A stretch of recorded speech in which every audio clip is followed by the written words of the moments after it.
Ayo berinvestasi akhirat, bangun rumahmu di surganya. Sempurnakanlah ibadah Anda dengan beramal jariah yang pahalanya tidak terputus hingga akhir kiamat.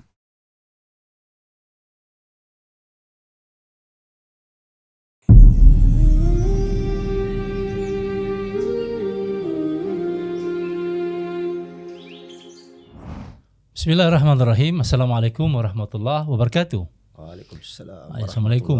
Waalaikumsalam warahmatullahi Abang wabarakatuh. Andi, insyaallah. Sehat-sehat Abang Andi. Alhamdulillah. Kita sapa dulu pemirsa channel YouTube Masjid Agung Al-Akbar Sorong yang selalu setia bersama dengan kita di podcast kita pada kesempatan hari ini, yaitu Bismillah, Bincang Santai Nikmat Allah bersama saya Agung Sibela. Dan hari ini alhamdulillah kita kedatangan tamu yang memang energik, menjadi juga bisa inspiratif bagi kita sekalian untuk banyak gagasan dan ide di Sorong, di Papua secara umum, insyaallah. Bang Andi, masya Allah, ini terima kasih banyak nih sudah berkenan hadir di studio bersama dengan kita di. Sama-sama Pak Ustadz. Ya, masya Allah. Sehat Bang Andi?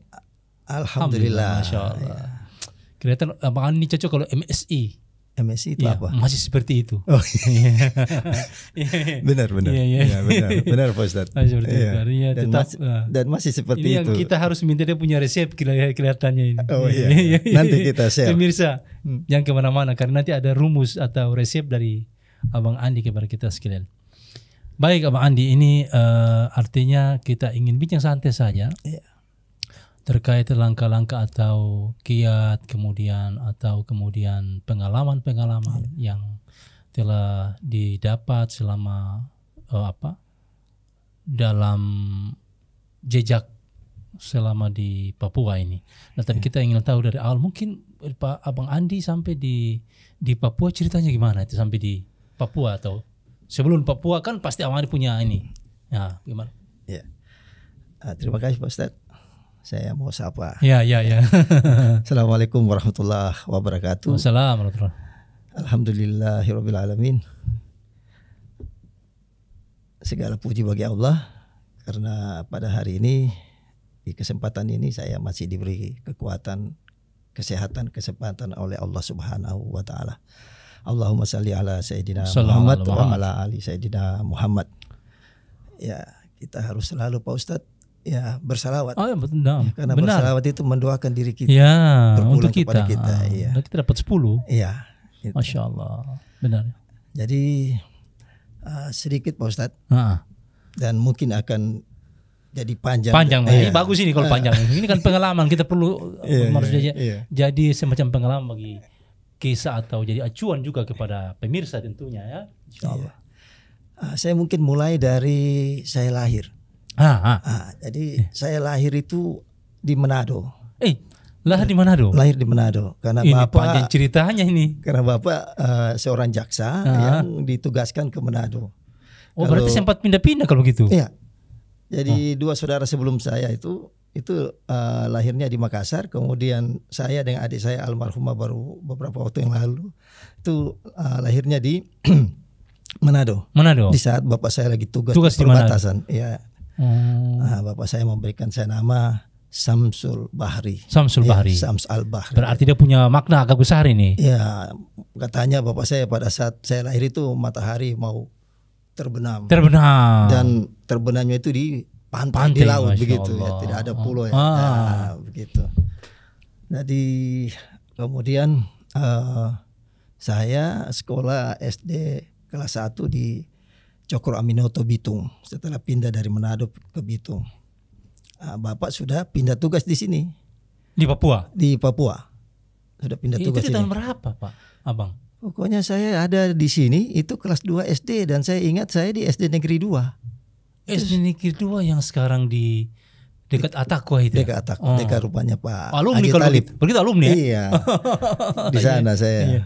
Kemudian sampai kelas 3, tapi karena saya senang air, saya sering mandi di kali, lalu hampir saya maut lah di situ. Ya, hampir tenggelam. Lalu bapak saya memindahkan saya di SD Negeri 1 Kampung Baru. Oh begitu. Yang jauh dari laut, jauh dari sungai. Saya tamat di sana. Kemudian saya tamat di SMP Negeri 1 Sorong, lalu saya juga tamat di SMA Negeri 1 Sorong. Oh, alumni Iya. Dulu SMA 413. 413. Masih dapat 413. Masih itu? dapat Oh. 413. Iya. Alumni ini. Ya, ya. Nah, saya dari kecil memang sudah cinta organisasi. Oh, begitu. Kelas 5 saya sudah pergi ke Cibubur, ya, bergabung dengan teman-teman dari seluruh Indonesia dan dari beberapa negara Asia Pasifik. Itu pramuka. Pramuka, Uish. Jambore. Ternyata ya. Iya, Pramuka juga. SD kelas 5 itu. Kelas 5 ya. Yang lain sudah SMP seperti Kak Irianto Toyib itu. Anggota semua. Itu sudah SMP itu senior ya. Oh. Pramuka Garuda dia. Iya. Nah, saya masih kecil. Terus di SMP aktif di OSIS, Oh, di gitu. SMA juga. Sudah mulai memang ada cikal bakal ya. Iya. Oke. Masya Allah. Jadi terdamparnya di Papua ya karena mengikuti orang tua. Tapi cerita kembali ke Bitung itu gimana? Masih di Bitung itu belum sekolah, tapi sekolah. Sudah sekolah di Cokro Aminoto di Bitung. Oh, Cokro Aminoto Iya, itu. Lalu SD. kemudian pindah lagi. Pindah karena bapak kan sudah lama di sini. Mutasi ke Sorong. Iya, kita ikutlah, jangan jauh dari bapak Iya, gitu. iya. Jadi sudah sebagaimana yang tadi saya jelaskan bahwa ya saya di SD Negeri 2 lalu pindah ke SD Negeri 1 dan Berarti memang dari kecil sudah pada embrio ini ya. iya sudah Petualang. sudah boleh dibilang kepala suku coba. Petualang memang. Iya. Jadi, gitu. nanti tamat SMA baru saya memperluas wawasan saya kuliah di luar. Kembali Masih nama Irian Jaya waktu itu Ya. ya, keluar dari Irian Jaya. berkeluar Iya, lagi. baru keluar. Bapak maunya saya di Uncen, tapi saya bilang saya mau perluas wawasan saya. Jadi saya harus kuliahnya di luar Irian. Setelah kuliah kemudian Ya. kapan kembali lagi untuk artinya mengembangkan lagi kemampuan, skill, kemudian pengalaman di Papua itu setelah kuliah atau gimana? Ketika saya kuliah di Universitas Muslim Indonesia, saya sudah aktif di himpunan mahasiswa HMI, Oh, gitu. Komisariat Fakultas Pertanian. Iya.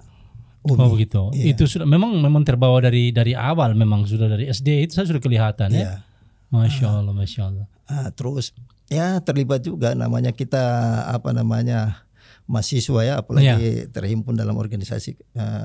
Kok sering korlap jalanan ini? Iya. Iya, Penggerakin ya. termasuk saya dapat juga itu kasus di Makassar yang namanya Asmara. April Makassar berdarah. Oh iya betul. Tapi waktu itu saya sudah jadi asisten dosen dan asisten lapangan salah satu mata kuliah. Terus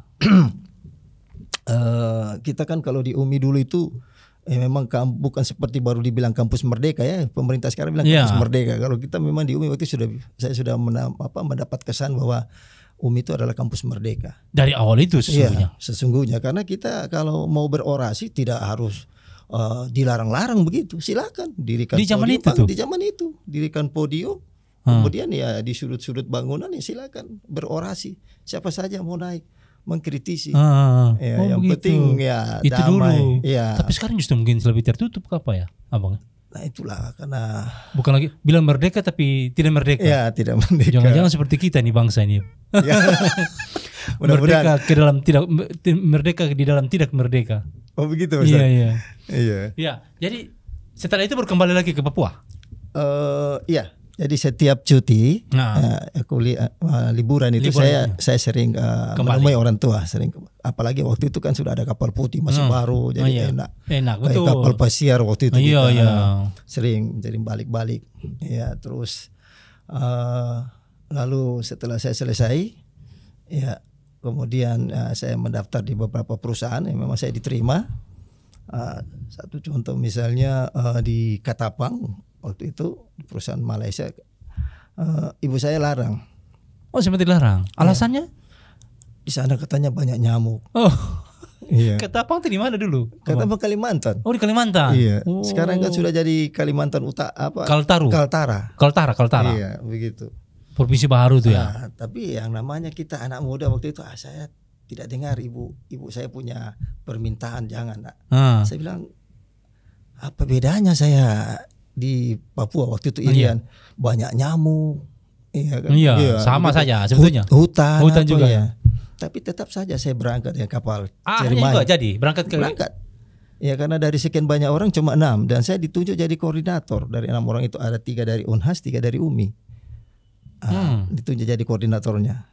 Jadi saya harus bertanggungjawabkan bahwa saya harus menyampaikan bahwa kalau saya tidak jadi berangkat, ya saya harus sampaikan. Iya. Tapi memang keinginan saya waktu itu mau berangkat. Akhirnya berangkat. Ya berangkat dengan kapal Ciremai ke Makassar. Tapi sebelum kapal dia sandar, ya ba'da subuh, itu ada kapal baru kita, itu kapal Tilong Kabila. Nah, diberitahulah sama Mualim 3 Jaga bahwa itu ada kapal terbaru kita. Untuk menghibur kita. Jadi sudah jalan-jalan kok kenapa tiba-tiba bisa bertabrakan? Kena kasus tabrakan kapal itu? Iya, Ciremai, KM Ciremai dan KM Tilong Kabila. Bahkan kapal Tilong Kabila kan agak kecil itu hampir terbalik. Saya ada di anjungan, saya teriak, ya Allah jangan, ya Allah jangan sampai terbalik. Dari situ baru saya ambil hikmah. Oh berarti ibu memang saya sudah dilarang memang. Ibu saya larang dan saya tidak berangkat. Oh, akhirnya tidak berangkat. Tidak berangkat. Sampai di Makassar saja. Sampai di Makassar. Ya, tapi setelah itu dipanggil lagi ke Sorong bahwa saya diterima di Departemen Transmigrasi, ya tenaga kerja dan transmigrasi waktu itu. Di Sorong. Ya, di Sorong waktu itu untuk diklat lagi ke Jakarta. Cuma penyampaiannya waktu itu artinya hari yang dikasih kepada saya itu 1 hari saja. Oh, terlalu mendadak begitu. Iya, kapal juga kan Merpati kan terbatas. Iya. Ya sudah, saya nggak Di bisa tahun itu. memenuhi bahwa hari itu harus saya datang, kalau tidak diganti ya. Oh ya sudah. Oh begitu. Iya, tapi sudah. Jadi pasca April Makassar berdarah, bapak saya suruh saya pulang, saya nggak mau pulang. Tidak mau ke Sorong. Nggak mau ke Sorong. Belum ke Sorong nih. Tapi kalau namanya ibu minta, saya balik. Oh gitu. Nah, saya balik itulah, lalu kemudian ada penerimaan magang ke Jepang. Jadi saya ikuti selama 7 bulan itu latihan fisik di Korem, waktu itu masih batalion. Latihan 7 bulan itu. Oh begitu ya. Baru setelah itu dikirim ke Lembang, bahasa 3 bulan. Alhamdulillah saya di Jepang. Oh sempat di Jepang? Ya 3 tahun. 3 tahun di Jepang? 3 tahun. Wah, apa ini berarti semua kekhasan Jepang sudah paham betul juga itu, kalau karena 3 tahun cukup lama. Cukup lama 3 tahun. Dan ternyata jiwa organisasi saya itu tidak tenggelam oleh karena kesibukan. Jangan sampai di sana bergabung dengan Yakuza tidak? Nah, tidak. Tapi saya pernah mau pimpin demo. Oh begitu, di Jepang ini? Iya, duduki kedutaan. Karena teman-teman saya ditakut-takuti bahwa tidak akan dikasih hak-hak mereka waktu itu. Saya bilang jangan takut, saya bilang. Kita hidup dengan supermi saja. Dengan supermi aja kita bisa hidup di Jepang ini. Masa kita tidak bisa berlama-lama duduki itu kedutaan. Sudah, saya mulai hubungi teman-teman wartawan Jepang menyampaikan gini. Lalu kita mulai konsolidasi dan siap turun waktu itu. Tapi ini bocor sampai ke kedutaan. Ke kedutaan, dan kedutaan menyampaikan ke Kementerian Tenaga Kerja. Waktu itu Pak Andi Sangaji Rahman menterinya, dirjennya. Diutuslah orang kementerian di Jepang, terutama di kantor saya, di perusahaan saya. Saya kasih tahu teman-teman, caranya kalau kalian mau pulang, ya kalian pukul itu staf. Karena orang Jepang tidak suka kalau kita berkelahi. Dia suruh pulang kita. Dan yakin bahwa hak-hak kita akan diterima. Tapi Allah menghendaki lain. Yang datang ibu haji. Saya bilang, ayo siapa berani pukul? Udah yang itu perempuan, rupanya lebih pintar lagi. Saya bilang siapa berani pukul? Ya, kan dari Papua ini yang saya pimpin kan dari Irian ini. Teman-teman sebagian besar dari Irian. Ada berapa orang waktu itu? Banyak, karena kalau dari Irian itu ada dari Manokwari, dari Sorong paling banyak, kemudian dari Jayapura, lalu Biak, 4 saja waktu itu. Gitu. Tapi bergabung dengan provinsi-provinsi lain. Ya sudah, akhirnya saya dipanggil. Dia bilang, bos, istilah Jepang saco, madu keleng, saya kasih naik gajimu, ya, saya tambah cutimu, tapi kau saja. Kok bisa begitu? Iya. Teman-teman lain tidak bisa. Cuti 2 minggu, gajinya juga begitu. Saya bilang, saco, saya ini orang Indonesia. Mereka itu orang Indonesia. Itu saudara saya. Saya tidak bisa, saco. Iya. Bos ini, bos. Iya, saya bilang bos itu. Saya bilang saya tidak bisa. Kalau mau kasih naik saya punya Semua? gaji, semua harus naik. Kalau tidak kami pulang. Nah, mungkin karena kinerja kerja kita di sana itu bagus. Iya. Kemudian dengan salary juga yang lebih murah dari yang lain, itu kita dipertahankan. Ya, tapi kita mau juga gaji kita naik. Iya. Iya. Ini lobby nih, lobby. Nah, gitu. Jadi akhirnya saya bilang tidak. Dia bilang kamu bodoh. Bahasa Jepang ya. Saya bilang ya sudah kalau begitu. Sudah. Akhirnya Sacho mengiyakan sama saya bahwa nanti temanmu juga diperlakukan begitu. Saya cuti lah. Saya cuti di tahun kedua. Dari perjanjian 2 minggu jadi 3 minggu. Saya pakai nikah. Oh begitu? Iya, karena tinggal di Jepang itu godaannya luar biasa. Iya betul. Luar biasa. Dan waktu itu kalau saya nakal itu balasannya kontan oleh Allah Subhanahu Wa Taala. Oh begitu ya? Iya. Sore ini saya bikin bisa saja malam saya dapat balasannya. Iya. Itu akhirnya teguran pertama. Teguran kedua artinya tidak berat-berat amat sih dosa saya yang saya bikin waktu itu. Nah, teguran terakhir itu yang saya lihat maut hampir merenggut. Nah, saya bilang, saya duduk, saya istighfar baru saya bilang, saya harus menikah. Saya harus menjadi umat Rasulullah. Jadi pulang akhirnya kembali cuti itu langsung menikah. Menikah. Saya langsung urus. Jadi saya tiba 2 hari langsung nikah. Kemudian itu kembali lagi 1 tahun. Supaya bisa bisa terbentengi nih. Ya, bisa menjadi kalau dalam Islam nafsu mutmainnah itu ya begitu. Oh, Masya Allah. Jadi pengalaman di Jepang juga pengalaman organisasi itu juga berjalan. Itu terbawa. Iya, terbawa. Masya Allah. Terbawa. Jadi memang ada memang setiap kita punya ciri-ciri tertentu dan memang kita bisa lihat dari orang per orang itu secara psikologi memang memang ada jiwa itu yang terbawa terus. Nah sekarang setelah itu kembali ke Sorong, kembali ke setelah 3 tahun ini. Iya, kembali saya coba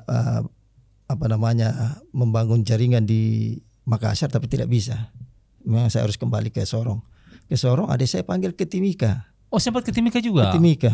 Itu 2001 dipanggil ke Timika. Padahal saya ini ambisi saya ini harus ke Australia. Saya dari Jepang tuh mau ke Australia? Iya, saya mau membandingkan ini. Iya. Jepang dan Australia. Saya ikutilah persyaratan, salah satu persyaratan kan harus ada nilai TOEFL-nya. Nah, itu terpenuhi. Cuma jadwal penerimaan itu kan di bulan Juli. Saya berada di posisi Maret. Sehingga adik bilang yang kemarin almarhum ini ke Timika dulu jalan-jalan.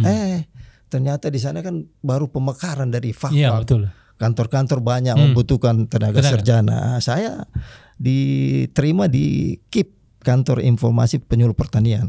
Sesuai dengan disiplin ilmu saya. Tetapi karena background saya organisasi, saya bilang, saya ketemunya dengan tanaman-tanaman saja nih. Saya pindah di cash bank saja. Begitu. Akhirnya pindah ke cash bank. Cash bank Pol Linmas Timika. Di sana lagi ya ketemu lagi dengan masyarakat ya, dengan LSM, Lemasa, Lemasko, ya artinya kontaknya dengan manusia. Iya, sudah ketemu lah. Nah, disinilah awal saya sampai berpolitik itu dari Timika. Oh, itu embrio Iya. Artinya sering ketemu, berorientasi dengan banyak orang. Iya. Teman-teman yang sudah jadi anggota dewan di sana yang dari Sorong itu mengajak masuk ke PK, waktu itu masih PK. Iya. Saya tolak, PBB juga saya tolak, PKB juga saya tolak. Tapi status PKB gimana? Waktu itu masih honorer tetap. Ya, begitu. Ya, nanti yang saya mau tinggalkan itu sudah CPNS. Sudah CPNS tinggalkan? Iya, 2003 itu. 2003 akhir untuk kembangkan partai yang membuat saya jadi anggota dewan. Berjibaku di DPR. Karena ada ceritanya. Bagaimana? Saya bilang kalau saya di pemerintahan saya jadi biang kerok saja. Gimana ceritanya? Jadi saya ini tidak punya SK pegawai negeri, tapi di struktur saya jadi ketua kepala seksi. Kepala seksi. Iya, kan kantor itu kan cuma kepala kantor. Kemudian sekretaris baru bendahara, yang lainnya yang honorer tetap ini, ya SK Pak Clementina waktu itu. Nah, saya jadi di struktur itu ada suratnya tuh. Jadi saya ditunjuk jadi kepala bidang bidang hubungan antar lembaga eksekutif legislatif dan LSM. Di situ jadi saya punya interaksi 3 bidang itu. Nah teman-teman honor ini kan tidak ada duit. Kalau saya masih ada uang saya dari Jepang. Oh begitu. Jadi setiap disuruh ke lapangan tidak dikasih duit. Ya Allah Akbar. Terpaksa saya kasih terus. Tapi saya berpikir wah nggak bisa begini terus. Nah kemudian itu kan sebenarnya kan kita sudah di-SK-kan oleh bupati. Berarti kan ada hak-hak kita. Iya, tapi nggak dikasih. Nggak dikasih itu ya saya berpikir lagi, muncul lagi jiwa organisasi saya.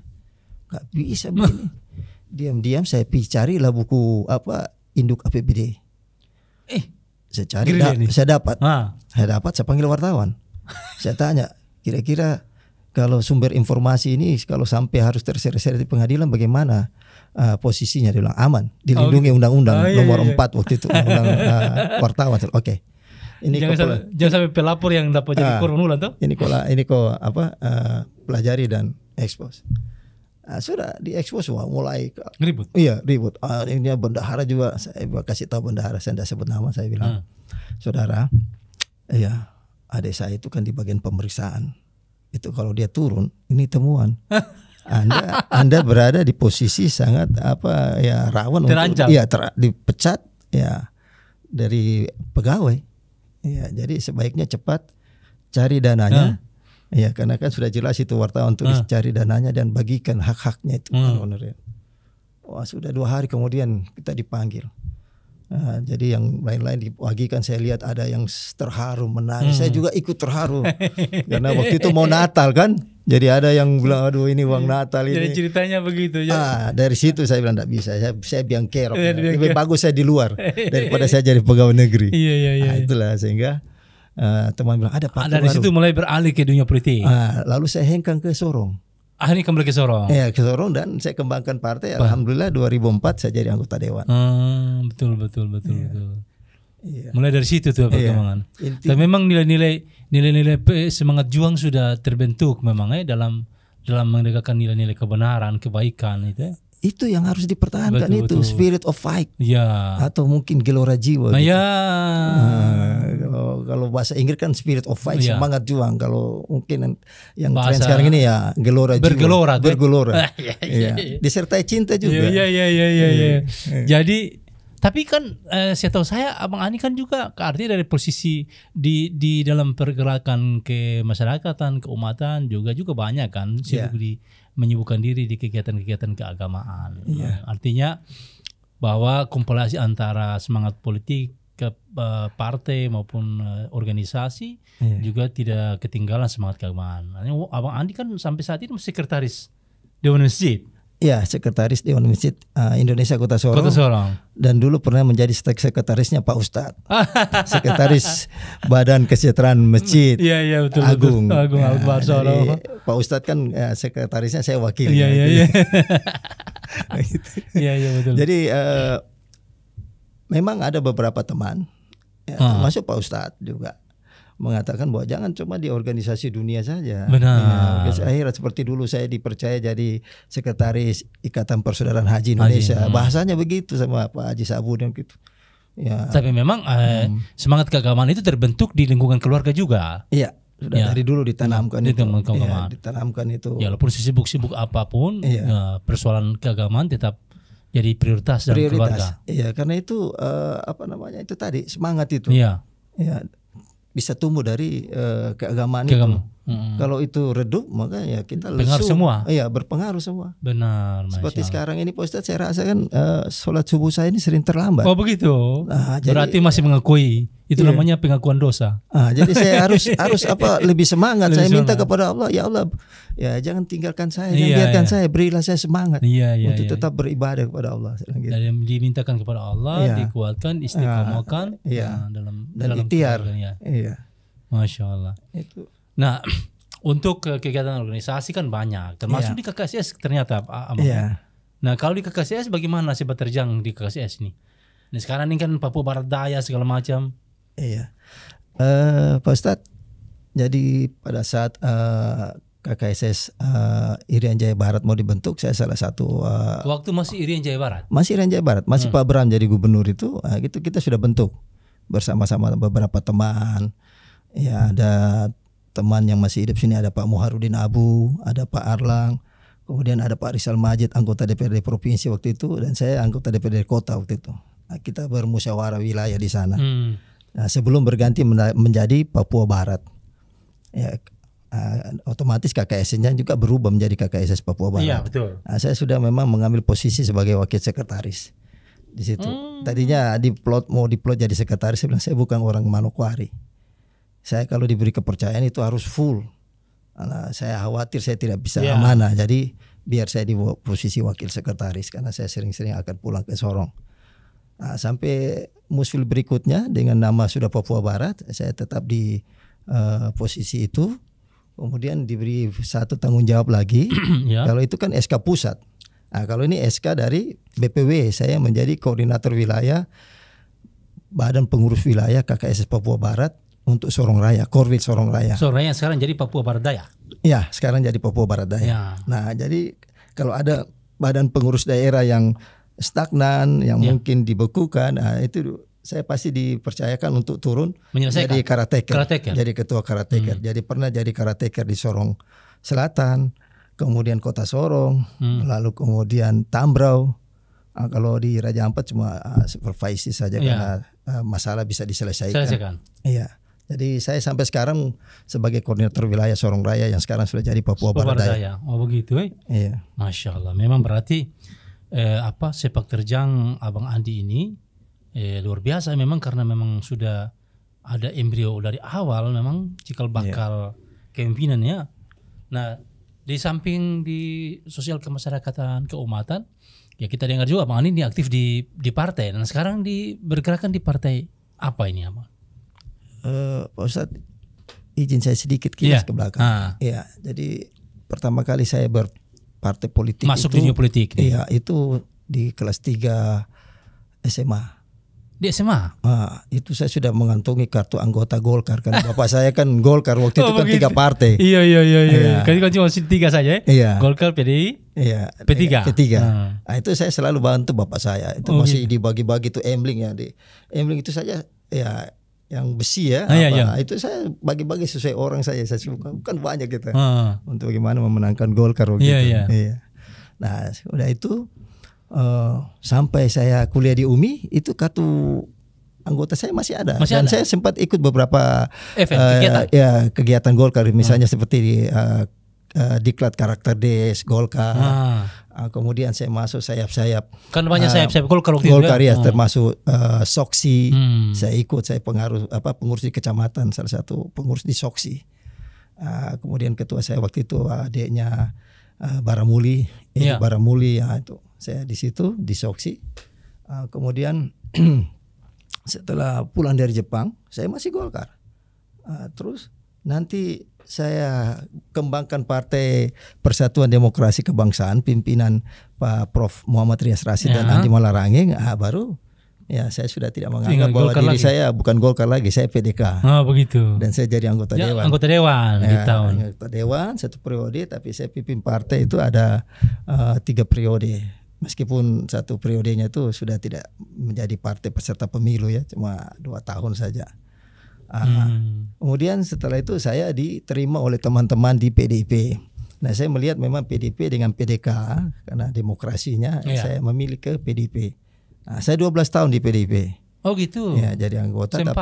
Tapi sering kalau ada kegiatan-kegiatan saya dipercayakan. Terutama misalnya teman saya, senior saya, yaitu Abner Renal Jitman. Dia ini senior saya di KNPI. Dia ketua.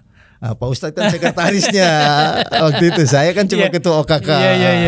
Lalu dia ketua umum HIPMI, saya penggantinya. Jadi saya di PDIP, kemudian 2019 ya saya disasar sama senior dari Jayapura untuk meminta saya memimpin Partai Gelora. Itu ada 5 bulan saya gantung, saya tidak tertarik. Belum ada keputusan ini. Iya, dan memang tidak tertarik. Malahan saya bilang nanti saya carikan orang. Saya hubungilah kader-kader saya. Ya, yaitu sekretaris KKSE. Kemudian ketua umum HIPMI cabang Manokwari, ya, PKS, tapi saya tawarin dia nggak bersedia.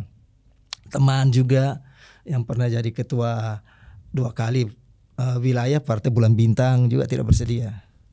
Lalu kemudian pada saat mau menjelang musyawarah besar KKSS di Solo di bulan November, tanggal 15 November waktu itu. Nah, saya disuruh masuk sama junior saya itu, jalan-jalan lah ke Jakarta dulu sebelum ke Solo. Saya datanglah tanggal 9 November. Tanggal 10-nya saya dilantik oleh Pak Ketum Anies Mata. Tapi saya sudah pelajari, ya. Saya bilang ini orang-orang pintar, ini memang harus didukung di daerah karena mereka mau melakukan perubahan besar di negara kita ini. Nah, begitu juga waktu ketika saya masih di Golkar, saya lihat ini orang-orang pintar ini. Saya senang bergabung dengan orang-orang pintar seperti Pak Ustadz ya, saya senang dengan Pak Ustadz. Supaya ilmunya bisa. Iya. Nah, ini selama perjalanan karir, perjalanan dakwah dan perjalanan ke organisasi kemasyarakatan, apa kesan dalam organisasi yang paling terkesan didapat itu? Atau pengalaman yang paling terkesan itu? Ya, yang sangat berkesan ya selama saya berorganisasi itu, pertama saya mendapatkan banyak saudara dengan berorganisasi. Betul. Ya. Banyak saudara-saudara, saudara sesama agama, beda agama itu. Jadi lebih menciptakan kematangan diri ya, karena berinteraksi dengan semua lapisan dan karakter orang. Kalau hanya pengalaman karena kita ada di beberapa organisasi pimpin, bukan itu yang berkesan. Saya pernah jadi ketua umum HIPMI yang mungkin orang lain membanggakan, bukan. Saya lebih berkesan karena saya bisa punya banyak saudara di mana-mana. Kadang-kadang saya ditegur, saya sudah bingung. Ini siapa ya? Iya, ini siapa, karena sudah lama tidak ketemu. Dipanggil Abang Andi lah, panggil nama kecil lah, panggil Pak Andi lah. Itu luar biasa. Kalau cerita tentang nama lebih familiar dipanggil siapa? Iya. Kalau Abang Andi lebih familiar dipanggil. Kalau karena terbawa di dewan dulu ya, mereka panggil saya Andi Madu Keleng. Oh begitu. Ya, tapi kalau yang dekat sekali itu ada nama kecil saya juga. Oh gitu. Mereka panggil. Nama yang diakikah nih? Bukan. Nama yang diakikah kan Andi Samsul Bahri. Nama kecilnya sebutan. Biasanya kalau Samsul itu Ancu. Oh gitu, Ancu gitu. Artinya itu kekhasan dari Sulawesi Selatan deh. Iya. Dan bukan Aco, bukan? Aco. Itu nama kesayangan kalau orang Bugis. Jadi Pak Ustadz, karena kita banyak bersaudara, banyak menemukan persaudaraan dari organisasi ini. Jadi saya setiap kali mengalami kesulitan, memang bahwa Allah tidak akan membiarkan kita. Tetapi kan dengan ada jalan-jalan kemudahan. Iya, ada kemudahan lewat teman-teman ini. Iya, lewat persaudaraan ini. Persaudaraan, betul. Iya. Betul. Ada saja ya? Ada saja. Betul. Artinya banyak hal yang telah kita bangun kebaikan, maka Allah juga memberikan kemudahan. Dan di dalam kita berinteraksi, Pak Ustadz, itu kita memang harus nothing tulus. Nothing tulus. Ya, jadi artinya ya ikhlas, tidak ada embel-embel begitu. Itu yang utama. Iya, itu. Baik di organisasi maupun organisasi keagamaan maupun organisasi yang umum ya. Itu. Jadi biasanya karena sudah terbiasa ya terpakai. Iya. Betul. Memang tercipta dalam diri memang seperti itu dari basic dari lingkungan keluarga, dari dari organisasi terbawa. Jadi di mana saja seperti kelapa ya Pak Abang ini. Taruh buah di mana saja tetap hidup dan bermanfaat semuanya. Batangnya, daunnya, lidinya, dia punya kulit kelapanya, semua bermanfaat. Masya Allah. Karena banyaknya saudara. Sampai-sampai kalau ada organisasi larinya ke saya, sampai saya tolak. Aduh, saya tidak bisa lagi. Itu lagi, Masya Allah. Iya, saya nggak bisa karena terlalu banyak tanggung jawab yang saya pegang ini. Betul. Nanti saya bantu, saya kasih rekomendasi lah atau referensi ke mereka ini temui begitu. Tapi artinya di kegiatan keagamaan juga cukup padat, saya tahu kegiatannya. Ya, artinya kita sudah juga sama-sama di Masjid Agung, di BKM juga di DMI, di panitia, Masya Allah, di pergerakan-pergerakan yang lain, Masya Allah. Luar biasa ini ya Bang Andi. Tapi ini yang saya mau sampaikan Pak Ustadz, kebetulan ya, karena Pak Ustadz tidak bertanya, ya biar saya sampaikan saja bahwa memang hati itu harus dijaga Pak Ustadz. Ya, karena kalau hati dijaga, pikiran juga akan sama dengan hati. Akan terjaga. Ya, akan terjaga itu. Lalu kemudian selalu memohon kepada Allah. Tidak ada yang tidak dikabuli, cuma mungkin tertunda saja. Tertunda saja. Atau Allah menunggu nanti akan berikan lebih terbaik. Ya begitu. Itu harus kita punya hakul yakin itu. Ya, kalau kita memohon, Masya berarti Allah. Jadi pemirsa, ini kata-kata bijak dari Abang Andi.